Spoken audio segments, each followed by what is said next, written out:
Praise be Jesus Christ.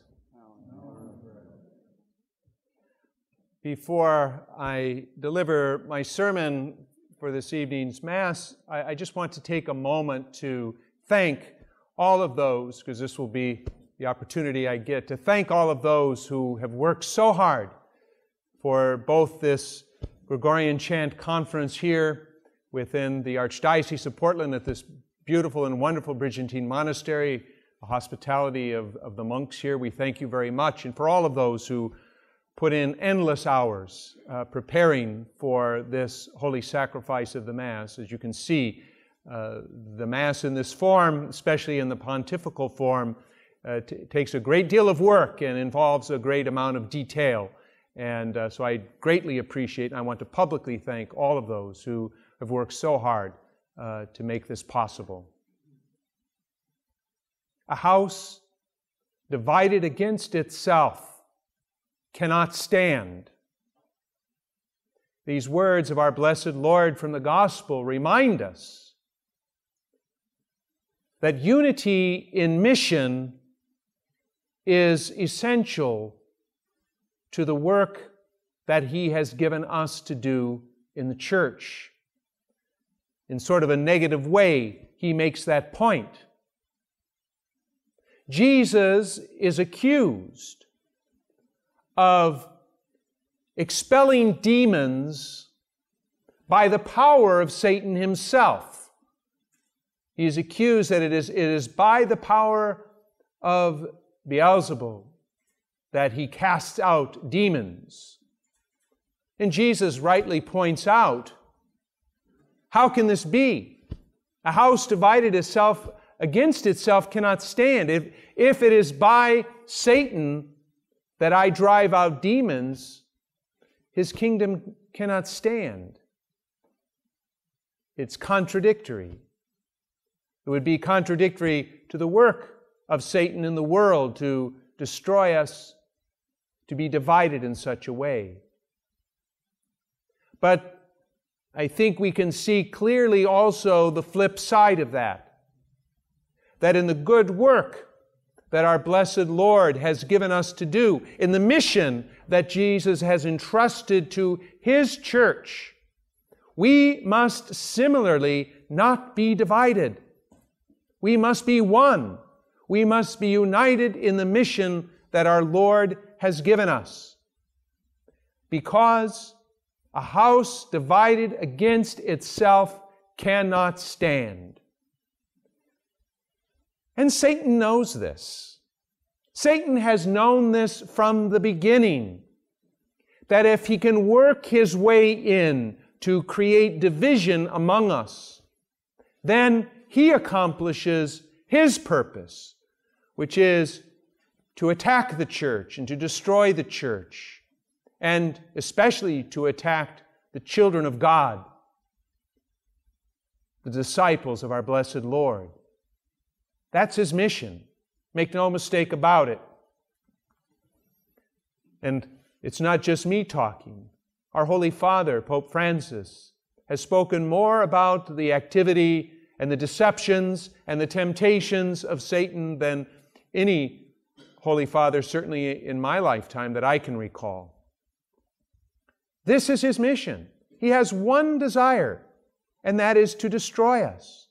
To destroy the Church of Christ, to destroy everything that Christ accomplished in His Paschal mystery, in His blessed passion, His death and resurrection. Of course, we all know that Christ has already won the victory. Satan is already defeated.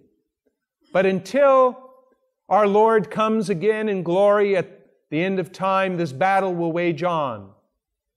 And Satan will seek to draw as many as he can away from Christ.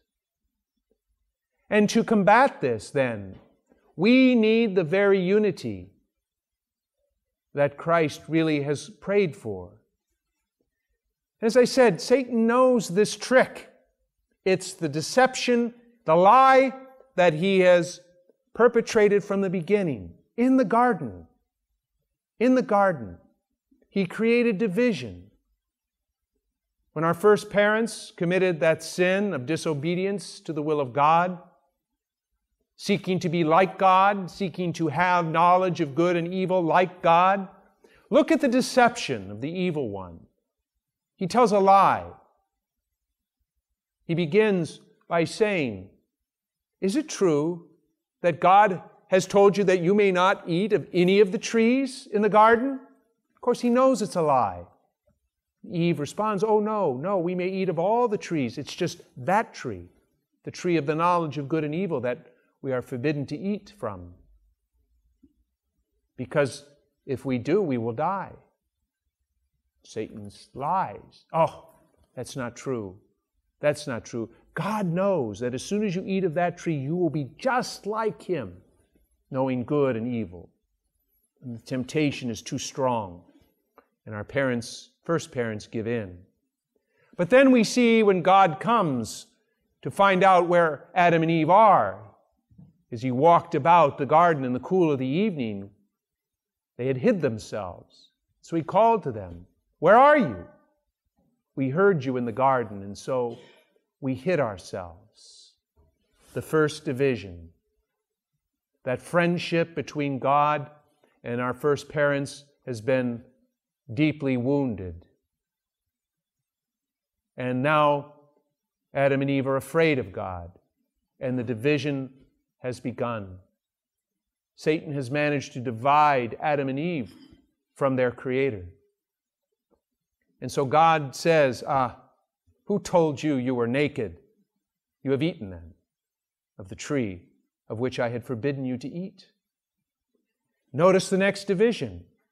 Adam responds. What does he respond? Blame the woman. She did it. She gave me to eat of the tree, and so I did eat. Another division. He has managed to divide human beings from one another. Adam from Eve, our first parents. The division is there because sin has entered in, and the accusation is given.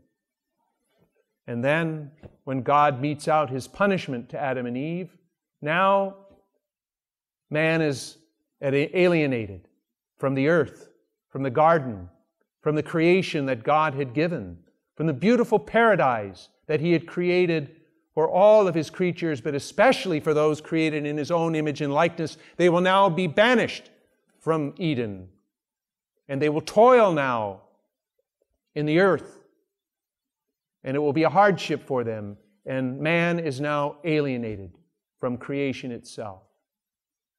This is the ploy of Satan, to divide, to pit one against the other. God, or human beings against God, human beings against each other. And we see this played out in the history of the church. The fact that there are thousands, literally thousands upon thousands of Christian ecclesial communities that have split off one from another throughout history. The first great schism between the church of the East and the West. Satan was able to wedge a division between the churches of the East and the churches of the West. And from our Holy Father, the successor to St. Peter.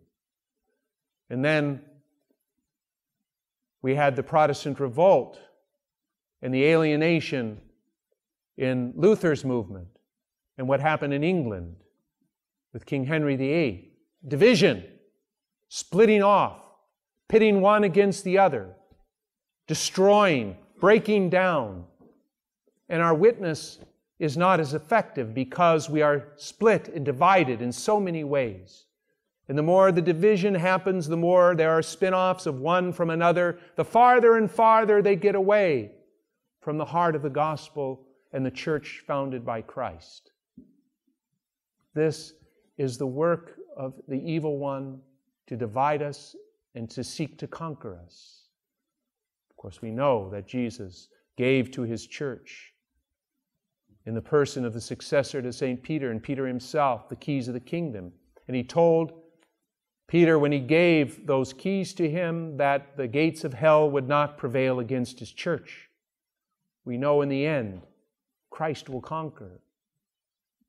but the division is what hampers our efforts. And I think our Lord knew this for sure. Even at the Last Supper, when He prayed that high priestly prayer for His apostles, what did He pray? That they be one, Father. I pray that they be one as we are one, Father, as I am in you and you are in me, so may they be one in us. He prayed on the night before His Passion. He prayed for unity in His church, as if He could see already what the work of His enemy would do throughout the ages, down to our own day. Unity is the defeat for what Satan seeks to accomplish. And that is really the heart of my appeal. It has always been the heart of my appeal as a bishop, both in my previous diocese, and it is here, and it will continue to be here. A plea, a call for unity. Unity in mission. Unity in faith, hope, and love. That we will not allow the work of the evil one to divide us, but that we will be united, that we will be one church here in Western Oregon, proclaiming the gospel of Jesus Christ and living our faith with boldness, with charity, with faith and courage, but one, united.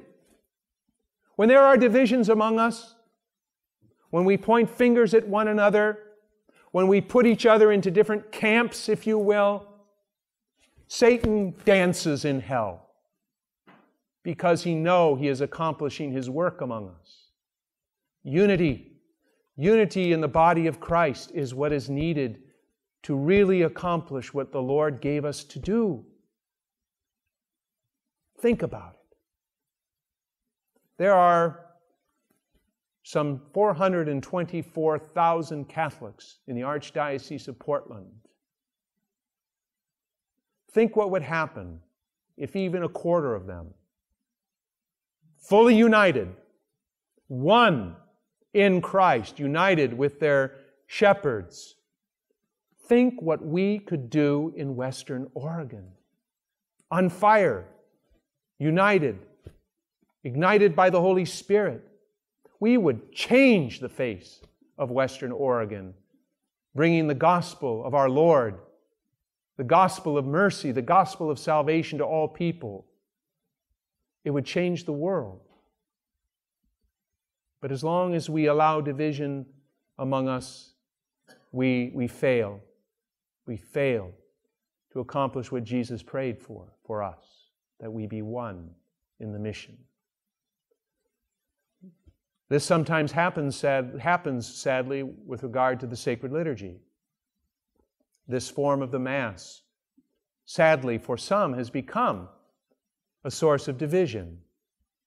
And that is certainly not what Christ intends. And it is certainly not what the Church intends. And quite honestly, that door swings both ways, as they say.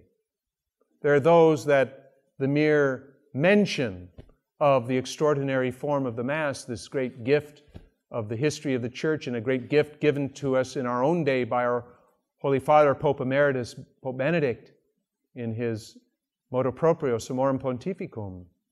The mere mention of it, sadly, will send chills down the spine of many, and they will almost recoil in horror at something so beautiful and so sacred. And this cannot be. This cannot be. Our Holy Father, Pope Benedict, said in that beautiful motu proprio, he said, what was once beautiful and considered sacred for all these centuries cannot suddenly become unsacred, or worse yet, harmful. Worse yet, harmful.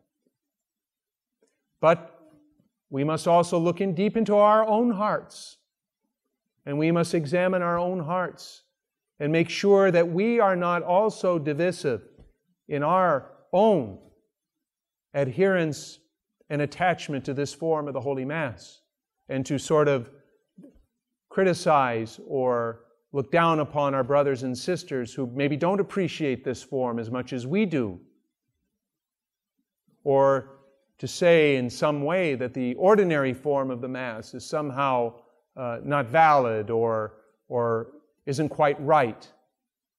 Now, I am clearly of the mind, as I have said publicly many times, I am clearly of the mind, I think of our Pope Emeritus, Pope Benedict, that there is a need for a reform of the liturgy, and somehow these two forms of the liturgy must mutually inform one another, as he said in his motu proprio. But we must not allow ourselves either to become judgmental and harsh and angry with our brothers and sisters who do not appreciate what we appreciate. We need to, as I said last year, we need to do this in great love and charity. We need to show our reverence, our devotion for this form of the Mass, but with hearts filled with charity, filled with love, overflowing with joyfulness and cheerfulness in Christ. And we will give a great witness. But to bring it all back again, that unity that must be among us is so important. It's what our Lord prayed for. It's what has done the disunity is what has done such great harm to the Church through the ages. We must not allow disunity to do any more harm to the body of Christ. We are one in Him, and to Him be glory now and forever. Amen. In the name of the Father, and of the Son, and of the Holy Spirit.